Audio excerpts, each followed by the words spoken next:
Hey, you can't just walk in here. This is the hidden back base. How do I know you're not a Vulkar spy sent to kill Gadon Thek?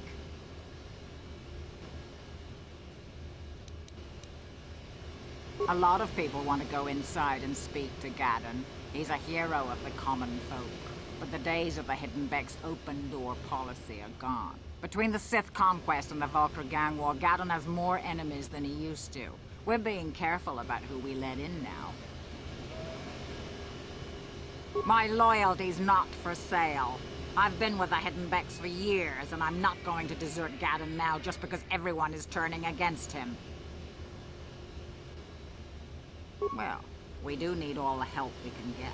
And you don't look like you're with the Vulkars or the Sith.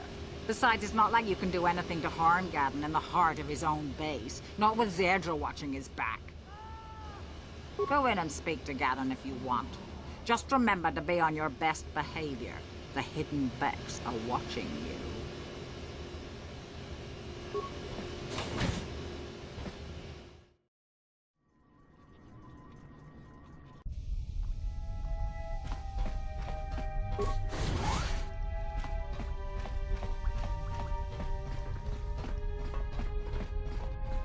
Hold it right there. Who are you? And what is your business with Gadon? Calm down, Zerdra. Nobody's going to try anything here in the middle of our own base. It would be a suicide mission. You're too trusting, Gadon. Brejik and his Vulkars want you dead. Anyone we don't know is a potential threat, and it's my job to make sure you're safe. Do you want us to start attacking strangers on sight, Zerdra? Like the Vulkars do? I will never let it come to that. Now step aside and let them pass. As you wish. You can speak to Gadon if you want, but I've got my eye on you. You try anything and you'll be vaporized before you can say Vulkar spy. You'll have to forgive Zerdra. Ever since Brejik and the Vulkars began this war against us, she's been a little overzealous in her security duties. The problems with the Sith haven't helped things. Zerdra seems to forget that I know how to look after myself. Now, how can I help you?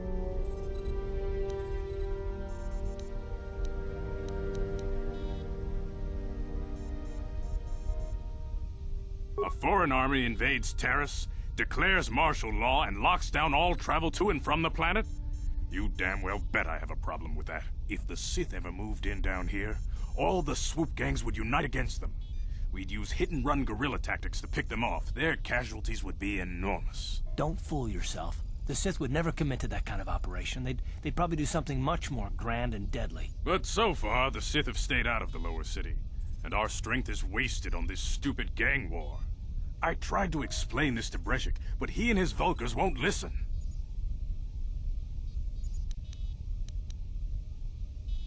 The escape pods?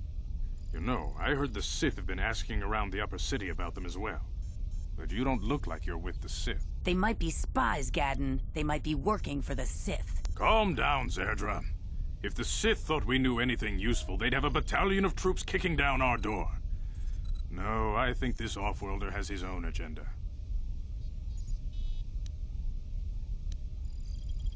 I suppose I could tell you what I know. It's not like it could do any harm to me or my gang.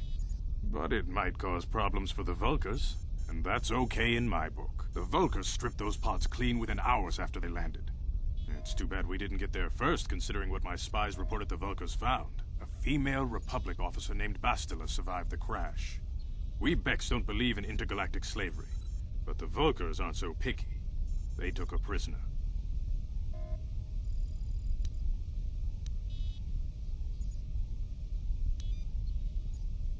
Normally, the Vulkars would take a captured slave and sell them for a nice profit to Davik, or an off-world slaver.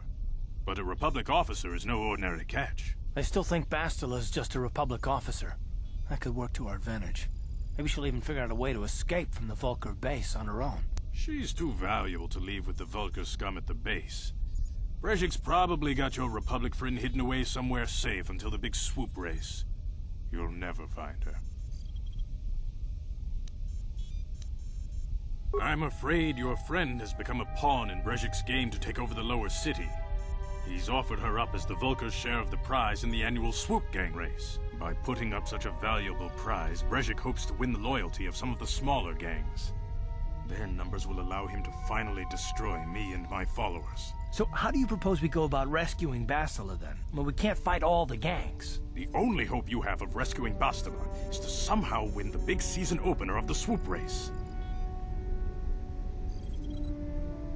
I might be able to help you with this, if you'd be willing to help us. We both have something to gain here, and much to lose. The swoop race is for the lower city gangs only. I could sponsor you as a rider for the Hidden Becks this year. If you win the race, you'll win your friend's freedom. But first, you have to do something for me. My mechanics have developed an accelerator for a swoop engine. A bike with the accelerator installed can beat any other swoop out there. But the Vulkars stole the prototype from us. They plan to use it to guarantee a victory in this year's swoop race. I need you to break into their base and steal it back.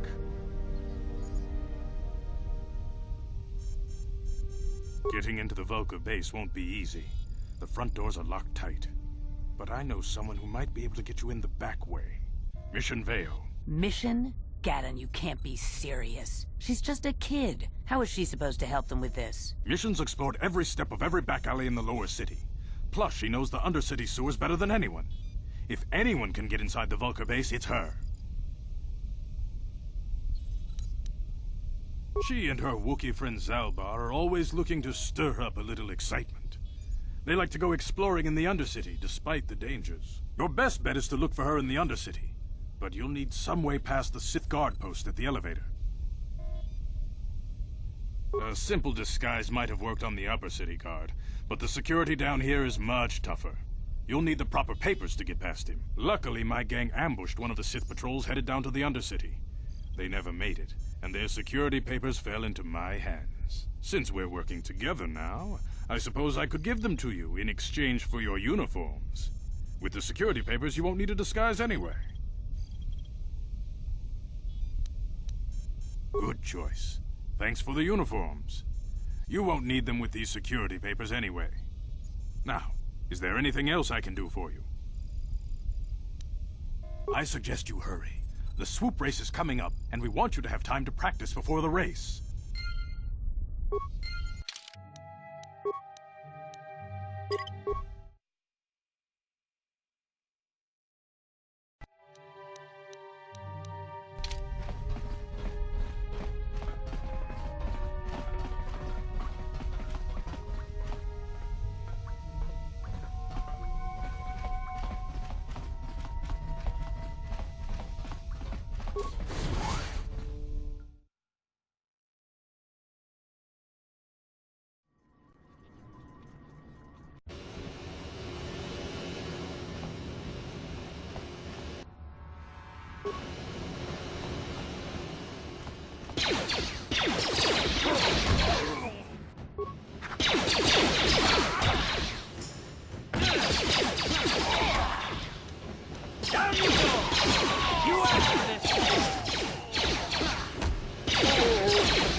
You guys are behind with your payments. What do you think just because you're in some gang, you don't have to give Davik his cut?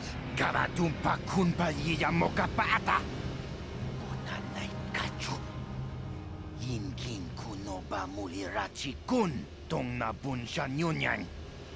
Kapabol pa mulchi kamana. Runda di hotonga kun honkabi. Wana kun bez ching palamule tongking ba nunotek. Togning chatukunde mulerabes. Ah, so you want to play this the hard way? Okay.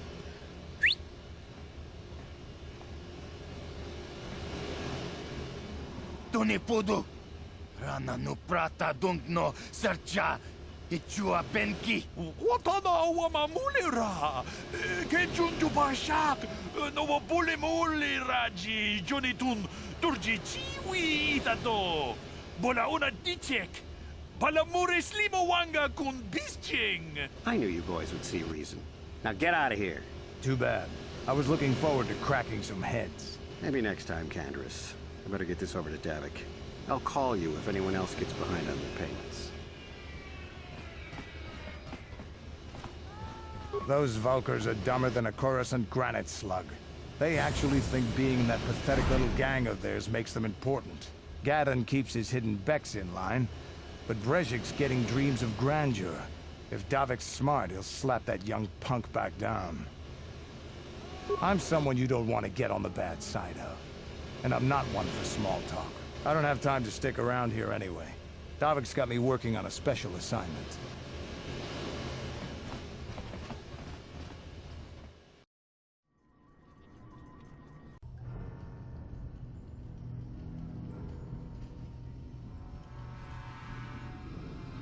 Chiwi aita ka chong chicha.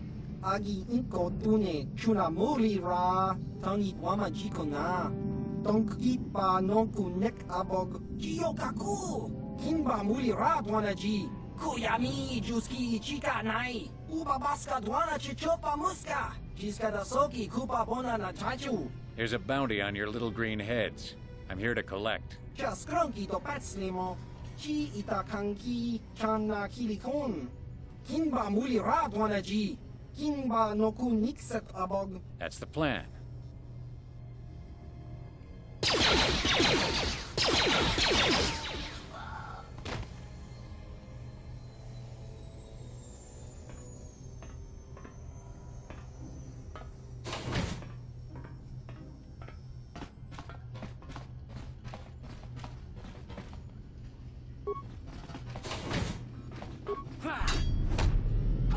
Let's go!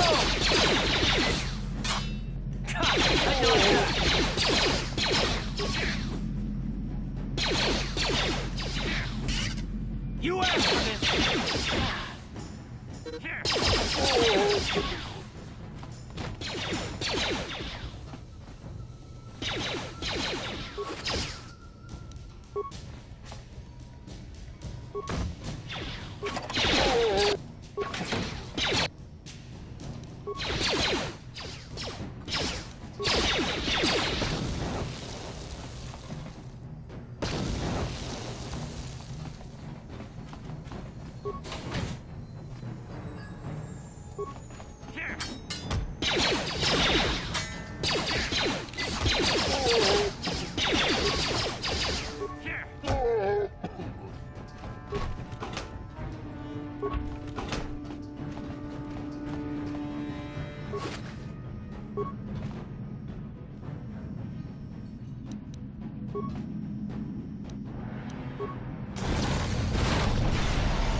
Yes, what's on your...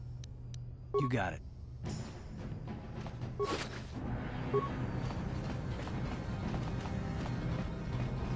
No problem. Got it. Stop right there, or I'll give you a blaster shot right between the eyes. Now, what are you doing here?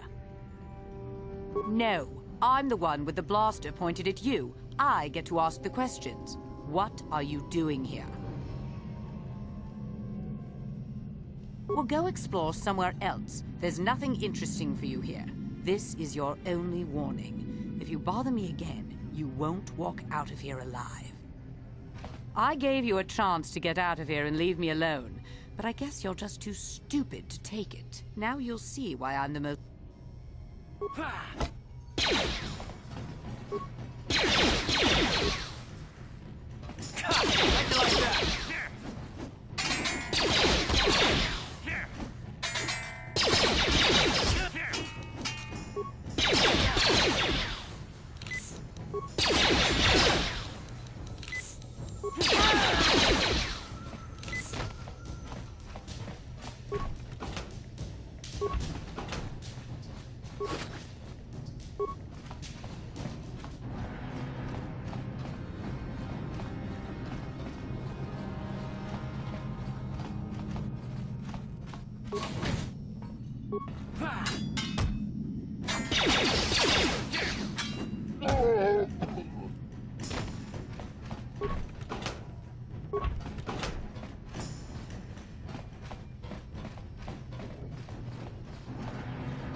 Yes, what's on your mind?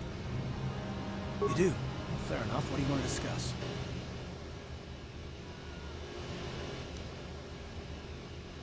I knew you wouldn't understand where I was coming from.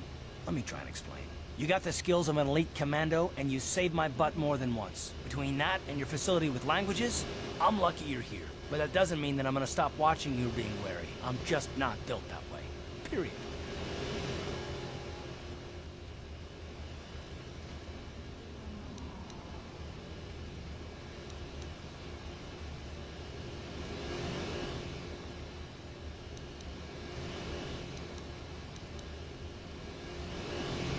I don't know that yet. Like I said before, it's probably nothing, but I've been betrayed by people before, and well, it won't happen again. That's all. I don't know that you'll betray me, but there are no guarantees. Not for you, not for me. You don't have to take it personally.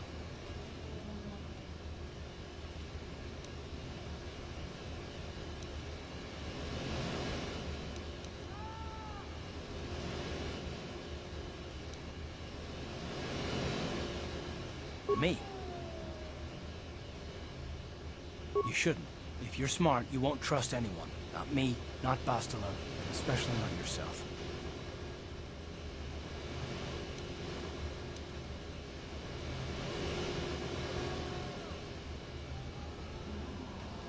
Not all of us have the luxury of a choice. I'm conditioned this way, sorry.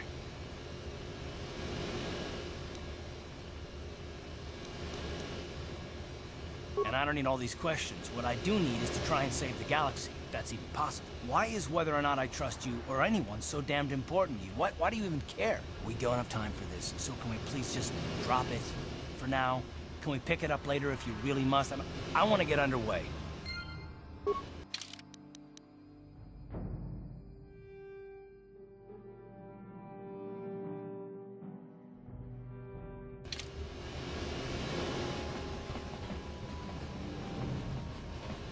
Hold on there, civilian. Only those with official Sith business are allowed into the Undercity. Unless you've got the proper security papers, you better just turn around and go back the way you came.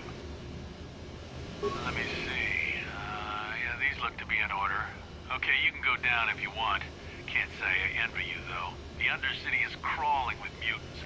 Rat-ghouls, they call them. If you see anything moving down there, shoot first and ask questions later.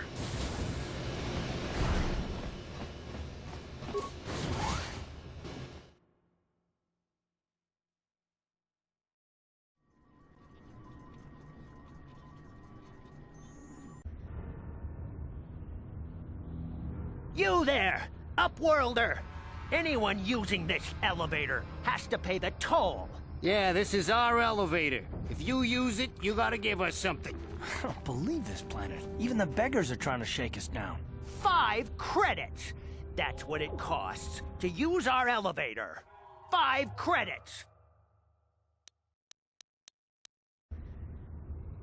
Please have pity on us. We have nothing. All we ask is a few credits to make our lives easier.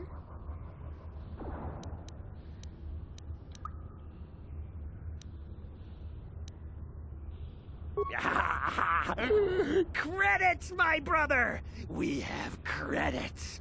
Now we can buy food and medicine. Hush, or the others will hear us. They'll want our credits. We have to hide them. Go on, you two. Get out of here. I'm sorry about that. Those 2 beggars give everyone in the village a bad name. We aren't all like that, you know. Most of us are good people. I'm sure you are, miss. It's just too bad your little welcoming committee is here to give people a bad first impression. My name is Shalina. You're from the Upworld, aren't you? I've never seen it. I was born here in the Undercity. Is it as nice as they say up there?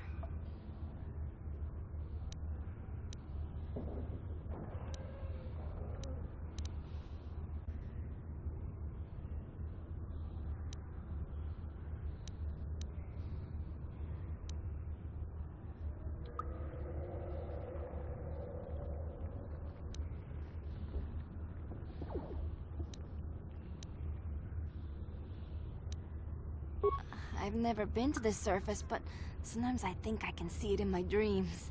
The sun, the sky, the stars. It all sounds so wonderful. Gendar, the leader of our village, tells me I should spend more time trying to improve things down here and less time dreaming about something I can never have. Maybe he's right. You probably think I'm a fool, having dreams of a place I've never even seen. But when I was little, Rukil used to tell me stories of what it was like up there. Rukil's the oldest man in the village. The kids call him Rukil Wrinkleskin, but he's a kind man. He used to tell me the greatest stories when I was a little girl. I still like to listen to his tales about the Promised Land, even though I know they're just legends, but it helps to make the Undercity seem less dark somehow. It's just a story to make little children smile. Rukil believes in it, though. Sometimes I can almost believe it myself, but then I look around and see the ugly truth. I guess we have to make the best of what we have, though. If you really want to learn more about the Promised Land, you should speak to Rukil. He's wandering around somewhere on the south side of the village. He doesn't move too far. He's hard on his bones. He's over 100 years old. The children laugh at him, and people think he's crazy because of his stories about the Promised Land, but he's really just a kind old man. Oh, okay. Well, if you ever need anything, or if you just feel like talking, come back and see me.